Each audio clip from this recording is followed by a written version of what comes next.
വെള്ളക്കടലാസുകളിൽ നിന്നും വെളുത്ത സ്ക്രീനുകളിലേക്ക് സന്നിവേശിക്കപ്പെട്ട ഒരുപാട് കഥയും കഥാപാത്രങ്ങളും കഥാമുഹൂർത്തങ്ങളുമെല്ലാം നമുക്ക് സമ്മാനിച്ച അതുല്യനായ എഴുത്തുകാരൻ ഡെന്നിസ് ജോസഫ് സാറിന്റെ ഓർമ്മകൾ തുടരുകയാണ്. നമ്മൾ എഴുത്തിനെക്കുറിച്ച് പറഞ്ഞു, കഥയെക്കുറിച്ച് പറഞ്ഞു, കഥാപാത്രങ്ങളെക്കുറിച്ച് പലതവണ ആവർത്തിച്ചു.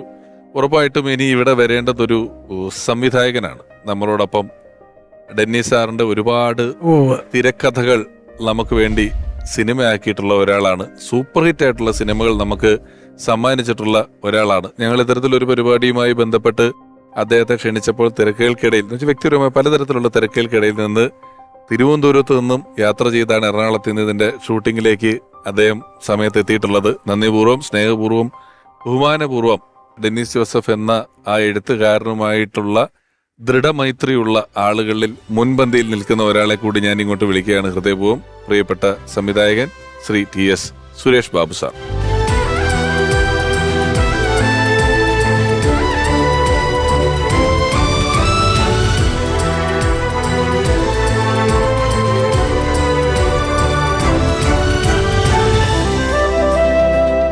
സുരേഷ് ബാബു സാർ നമസ്കാരം. നമസ്കാരം. ഞങ്ങള് ഡെന്നിസ് സാറിന്റെ ഓർമ്മകളിലൂടെ ഇങ്ങനെ യാത്ര ചെയ്തുകൊണ്ടിരിക്കുകയായിരുന്നു. അവിടെ സുരേഷ് ബാബു സാറിന്റെ സാന്നിധ്യം വളരെ വലുതാണ്. ഈ 8 സിനിമകൾ ഉണ്ടെന്നോ? 8 സിനിമ, പിന്നെ ഒരു 5 സിനിമ നടക്കാതെ പോയിട്ടുണ്ട്. നടക്കാതെ പ്ലാൻ ചെയ്ത് എഡ്ജ് വരെ വന്നിട്ട് നടക്കാതെ പോയിട്ടുണ്ട്. ആദ്യം ഒന്നിച്ച് ചെയ്ത പടം കോട്ടയം കുഞ്ചനാണ്. കോട്ടയം കുഞ്ചിന് മുമ്പ് ഞങ്ങളൊരു പടം ചെയ്തിട്ടുണ്ട്. അതായത് ശംഖുനാഥം എന്ന പടത്തില് മമ്മൂക്കയുടെ പോർഷൻസ് മുഴുവൻ എഴുതിയത് ഡെന്നിസ് ജോസഫ് ആണ്. അത് 2 ഷെഡ്യൂളായിട്ടായിരുന്നു. അത് പാപ്പനം കൊണ്ട് ലക്ഷ്മണൻ ചേട്ടായിരുന്നു അതിന്റെ സ്ക്രിപ്റ്റ്. മമ്മൂക്ക അതിനകത്ത് നേരത്തെ പറഞ്ഞു അദ്ദേഹത്തിന്റെ തിരക്ക് കാരണം സെക്കൻഡ് ഷെഡ്യൂളാക്കി. അപ്പൊ എനിക്ക് തോന്നി കുറച്ചും കൂടെ ഒരു ബലം വേണം തോന്നി, മൊത്തം ഒരു ആക്ഷനൊക്കെ വേണം എന്ന് പറഞ്ഞു. അപ്പൊ മമ്മൂക്കയാണ് വിളിച്ച് ഡെന്നിസിനോട് സജസ്റ്റ് ചെയ്തത്. ഡെന്നിസ് 2 ദിവസം കൊണ്ട് ഫുൾ സ്ക്രിപ്റ്റ് അദ്ദേഹത്തിന്റെ പോർഷൻ മുഴുവൻ എഴുതി തന്നു. ഫുൾ സെക്കൻഡ് ഹാഫ് ഫുള്ളായിട്ട് ഒരു നടന്റെ പോർഷൻ മാത്രം എഴുതി ഡെന്നിസ് സാറാണ്. അതെ, സെക്കൻഡ് ഹാഫ് ഫുള്ള് മമ്മൂക്കയുടെ പോർഷൻ 2 ദിവസം കൊണ്ട് എഴുതി തന്നു. 2 ദിവസം. അത് കഴിഞ്ഞ് കോട്ടയം കുഞ്ചനാണ്.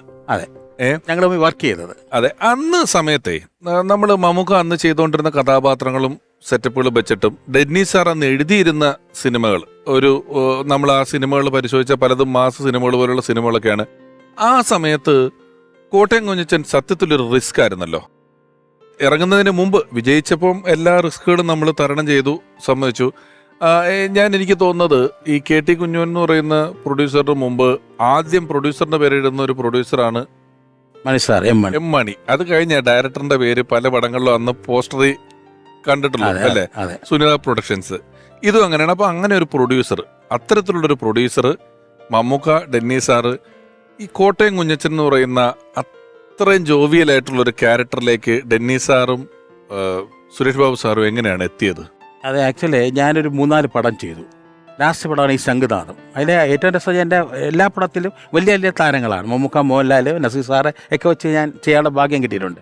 അപ്പോൾ അതിനുശേഷം ഒരു നല്ല ഗ്യാപ്പ് വേണം.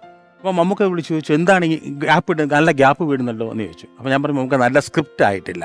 അങ്ങനെയാണ് ഒരു കാര്യം 2 ദിവസം കഴിഞ്ഞിട്ട് വാ എന്ന് പറഞ്ഞിട്ട് ഞാൻ എറണാകുളത്തേക്ക് വന്നു. നേരെ എന്നെ വിളിച്ചുകൊണ്ട് പോകുന്നത് ഡെന്നിസ് ജോസഫിൻ്റെ വീട്ടിലേക്കാണ്. അപ്പോൾ പറഞ്ഞു, ബാബുവിനെ അറിയില്ലേ എന്ന് പറഞ്ഞു. അപ്പോൾ അതിന് മുമ്പേ ഞങ്ങൾ പരിചയപ്പെട്ടിട്ടുണ്ട്. ഈ ശംഖുനാഥത്തിൻ്റെ കറക്ഷനുണ്ട്. പിന്നെ എന്ന് പറഞ്ഞു, ഉഗ്രൻ ഒരു സ്ക്രിപ്റ്റ് എഴുതി കൊടുക്കണം, അത് പറയാനായിട്ടാണ് ഞാൻ വന്നത്. മമ്മൂക്ക പറഞ്ഞു. അപ്പോൾ മമ്മൂക്ക ഡെന്നിസ് സാർ ഇവിടെ ഇരിക്കുമെന്ന് പറഞ്ഞ് മമ്മൂക്കയും കാണിച്ചിട്ട് നേരെ റൂമിനകത്തേക്ക് പോയി. ഒരു 10 മിനിറ്റ് കഴിഞ്ഞിട്ട് പുറത്തേക്ക് വന്നു.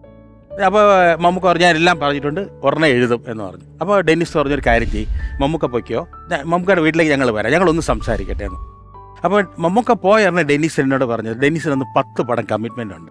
10 പടം. കാരണം എല്ലാ വലിയ ഡയറക്ടേഴ്സും അദ്ദേഹത്തിനെ അദ്ദേഹത്തിന് ഒരു സ്ക്രിപ്റ്റ് കിട്ടിയാൽ തുടങ്ങാൻ നിൽക്കുകയാണ്. ഇൻക്ലൂഡിങ് ശശിയേട്ടൻ, IV ശശിയേട്ടൻ, ഹരൻ സാറ്, ഭരതേട്ടൻ, ജോർജ് സാറ്, എല്ലാവരും ഇങ്ങനെ വെയിറ്റ് ചെയ്യുന്നു. രജനീകാന്ത് വരെ. അത് അടുത്തത് ഇതിൻ്റെ കണ്ടിന്യൂഷൻ അത് പറയാം. അപ്പോൾ ഇത് ഇങ്ങനെ കാത്തു നിൽക്കുന്ന സമയമാണ്.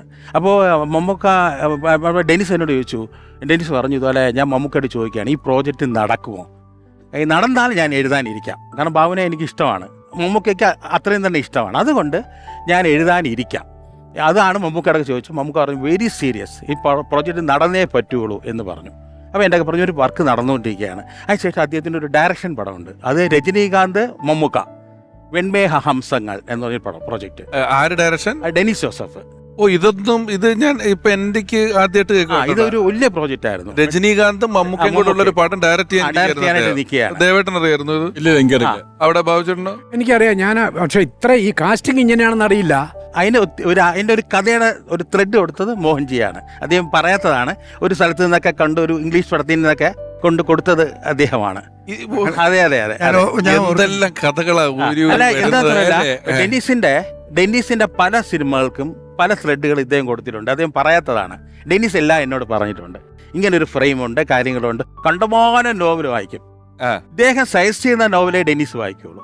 ഇദ്ദേഹം മുഴുവൻ ഇങ്ങനെ വായിച്ചുകൊണ്ടിരിക്കും. മോഹൻജി അങ്ങനെ ഒരു കാര്യമുണ്ട്. അങ്ങനെ ആ ഒരു പടം ഡയറക്ഷനുണ്ട്.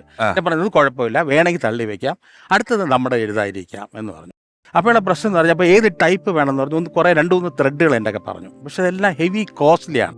അന്ന് ഞാൻ വളരെ ആവറേജ് ആയിട്ട് നിൽക്കുന്ന ഒരു ഡയറക്ടറാണ്. അപ്പോൾ മണി സാറ് ഓൾറെഡി എൻ്റെ ഒരു പടം ചെയ്യണമെന്ന് എന്നെ വലിയ ഇഷ്ടമായിരുന്നു അദ്ദേഹത്തിന്. ഓൾറെഡി എൻ്റെ ഒരു അഡ്വാൻസ് കിടപ്പുണ്ടായിരുന്നു. അതിനു മുമ്പേ പൊന്നും കുടത്തിന് പൊട്ടുന്ന ഒരു പടം അത് ചെയ്തിട്ടുണ്ടായിരുന്നു. അപ്പോൾ ഒരു കമ്മിറ്റ്മെൻ്റ് ഉണ്ട്, എനിക്കൊരു പടം എന്നുള്ള കമ്മിറ്റ്മെൻ്റ് ഉണ്ട്. അങ്ങനെ ഞാനും ഡെന്നീസും കൂടെ ഇരുന്ന് ഒരു 3-4 ത്രെഡ് കഴിഞ്ഞ് ഇങ്ങനെ പടം ചെയ്തു. അപ്പോൾ എനിക്ക് അങ്ങോട്ട് വർക്കൗട്ടാണല്ലോ, എല്ലാം ഹെവി കോസ്റ്റ്ലി സബ്ജക്റ്റ്. അപ്പോൾ ഞാൻ പറയും എനിക്ക് സംഘം ഒന്ന് ഇറങ്ങി. അപ്പോൾ ഡെന്നീസിന് ഞങ്ങൾ രണ്ടുകൂടെയാണ് സംഘം ഒന്ന് കാണാൻ പോയത്. പക്ഷേ എൻ്റെ സെക്കൻഡ് ഹാഫ് ആയിരുന്നു കുഴപ്പം. ഫസ്റ്റ് ഹാഫ് സൂപ്പറായിരുന്നു. അപ്പോൾ ഇങ്ങനെ സംസാരിച്ചാൽ ഞാൻ പറയും എനിക്ക് സംഘംമാതിരി ഒരു പ്രോജക്റ്റ് കിട്ടിയാൽ കൊള്ളാമെന്ന് പറഞ്ഞു. നമുക്ക് നാളെ സംസാരിക്കാമെന്ന് പറഞ്ഞു. ഒരു നോവൽ എടുത്തിൻ്റെ തന്നു. അതാണ് മുട്ടത്ത് വർഗീസ് സാറിൻ്റെ വേലി എന്നുള്ള നോവൽ. അത് ഞാൻ വായിച്ചിട്ട് എൻ്റെ പടം എങ്ങനെയുണ്ടെന്ന് പറഞ്ഞു. അപ്പോൾ ഞാൻ പറഞ്ഞു, ഡെന്നീസേ, നിങ്ങൾ എല്ലാ പടങ്ങളും ഇങ്ങനെ നിങ്ങളുടെ ഹിറ്റാണ്, എൻ്റെ എല്ലാ പടങ്ങളും ആവറേജാണ്. അടുത്ത സിനിമ സക്സസ് ആണെങ്കിൽ ഞാൻ TS സുരേഷ് ബാബു ഫിലിമിലുണ്ട്. കാരണം 40 പടത്തോളം അസോസിയേറ്റ് ഡയറക്ടറായിട്ട് വർക്ക് ചെയ്തതാണ് ഞാൻ. എനിക്ക് വേറെ പണി അറിയില്ല. ഇനി ഈ 4 പടം ഡയറക്റ്റ് ചെയ്തിട്ട് ഇനി അസിസ്റ്റന്റ് ഡയറക്ടറായിട്ട് പോകാനും എനിക്ക് പറ്റത്തില്ല. അതുകൊണ്ട് ഇപ്പോൾ മമ്മൂക്ക അടക്കമുള്ള ആൾക്കാരെ സപ്പോർട്ടുണ്ട്. അപ്പോൾ അതുകൊണ്ട് എനിക്കൊരു പ്രോജക്റ്റ് നിങ്ങൾ ഫൈനൽ ചെയ്യുക, നിങ്ങൾക്ക് ഓടും എന്ന് തോന്നുന്ന ഒരു ഫൈനൽ ചെയ്ത് എനിക്കൊരു സബ്ജക്റ്റ് തരിക. ഇത് നന്നായാൽ സുരേഷ് ബാബു ഉണ്ട്, ഇല്ലെങ്കിൽ ഇല്ല എന്ന് പറഞ്ഞു. അദ്ദേഹം നെക്സ്റ്റ് ഡേ പറഞ്ഞു ഫുൾ ഗ്യാരണ്ടി, നമുക്കിത് തുടങ്ങാമെന്ന് പറഞ്ഞു. അങ്ങനെയാണ് ഈ വേലി കോട്ടയം കുഞ്ഞച്ചനായി ടൈറ്റിൽ കിട്ടുന്നത് ഡെന്നിസ് ജോസഫാണ്. കോട്ടയം കുഞ്ഞച്ചൻ വേലിയാക്കി ഈ വേലിയെ കൺവെർട്ട് ചെയ്ത് ഇതായിട്ട് കുട്ടപ്പായിയെ പോലെ ഒരാൾ വേണമെന്ന് പറഞ്ഞപ്പോൾ കുഞ്ഞച്ചൻ എന്ന് പറയുന്ന ഒരാളെ തന്നെ തന്നു. അന്ന് ഏറ്റവും രസം ഇത് എഴുതിക്കൊണ്ടിരിക്കുമ്പോൾ ഡെന്നിസ് പറഞ്ഞു ഒരു കാര്യം ബാബുവിനോട് പറയാനുണ്ട്, റിലീസ് കഴിഞ്ഞിട്ട് പറയാമെന്ന് പറഞ്ഞു. റിലീസ് കഴിഞ്ഞിട്ട് പറയാം. അത് ഇടയ്ക്ക് ചോദിച്ചിട്ട് അദ്ദേഹം എല്ലാ കാര്യങ്ങളും പറയും. അദ്ദേഹത്തെ ചേട്ടൻ്റെ കാര്യം പറയും, ഇദ്ദേഹത്തിൻ്റെ കാര്യം പറയും, സാറിൻ്റെ കാര്യം എൻ്റെ ഒക്കെ പറഞ്ഞിട്ടുണ്ട്. സാറിന് വേണ്ടി എനിക്ക് ഒരു പടം പറഞ്ഞ് കുഞ്ഞച്ചൻ കഴിഞ്ഞിട്ട് ഞാൻ സാറിന് ഒരു പടം, ഡെന്നിസിൻ്റെ സ്ക്രിപ്റ്റ് അല്ല, എന്നിട്ട് പോലും ബാബു സാറിൻ്റെ കാര്യം പറയാറുണ്ട്. അങ്ങനെയാണ് ഈ കോട്ടയം കുഞ്ഞച്ചൻ ഉണ്ടായത്.